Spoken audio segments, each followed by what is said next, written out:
What's up mga ka-59? Isang mapagpalang araw po sa atin lahat. For today's video, nagutom ako at nag-bike kasi ako at pupuntahan ko yung kaibigan kong si Ria sa isang restaurant ng mga shawarmahan. Dito lang malapit sa aming accommodation at ito nga siya. Ayan ang aking kaibigang si Rian. Napakabait niyan.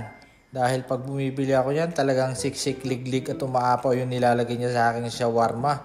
Tignan niyo yung manok ko, fresh na fresh yung manok. Talagang bagong luto. Hiniwa-hiwa niya. Nakita niya nga ako at nagta-thumbs up na agad siya. Matik na agad yun. Dahil pag nakikita ako niyan, automatic yan. Ibibili agad ako ng dalawa. Tapos yung isa maliit, yung isa malaki. Tapos sinisiksikan niya ng maraming manok. Diyos mio. Dahil dito minsan bumibili na ako ng aking pambaon. At pag tinatamad ako magluto, dito na rin ako bumibili. Dahil dito may binibenta silang broasted, shawarma, at meron din falafel. Pero mas gusto ko tong shawarma dahil yung manok nila dito laging bago at juicy.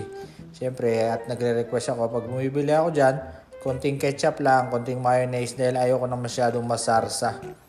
Tapos may mga pipino, may gulay-gulay din. Ayan, binabalot na niya. Oh.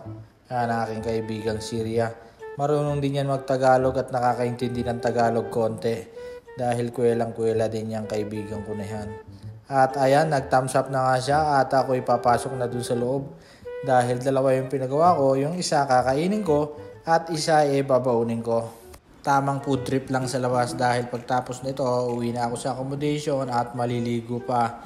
Dahil dito may pasok akong panggabi, bumili rin akong baon ko at kakain na muna ako bago maligo, syempre. Dito yung shawarma nila ay napakamura lang. Yung maliit ay 8 real at yung malaki 12 real. Pero way back 2015, napakamura pa ng bilihin dati dito sa Saudi Arabia. Pero ngayon 2024 na. Pero konti lang naman ang tinaas.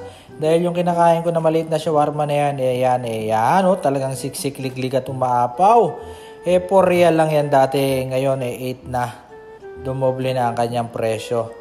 2015. Dati kasi walang tax, napakamura pa ng bilihin kahit ang ginto noon. Pag bumili ka ng ginto, walang tax. Pero ngayon, 2024 na, nagkaroon na ng tax. Kaya, ang inyong lingkod, hindi ko naman malayan, tumatagal na rin pala dito sa Saudi Arabia bilang isang OFW. Pero tuloy lang ang buhay. Sabi ko dati, 2 kontrata lang ako. Inabot ako ng 2 kontrata o 3 kontrata. At ito, pang 9 years na ako. 9 years na next month ang inyong lingkod dito sa Saudi Arabia, asawa ng Diyos.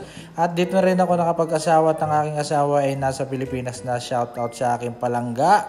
Ang aking palangga ay nasa Pilipinas na. Kaya itong lingkod, nakakamiss minsan. Kaya solo na lang kumakain. Samantalang dati kasama ko pang kumakain ng aking palangga. Pero ganun talaga ang buhay. Tuloy lang, laban lang. Ganito talaga ang buhay isang OFW.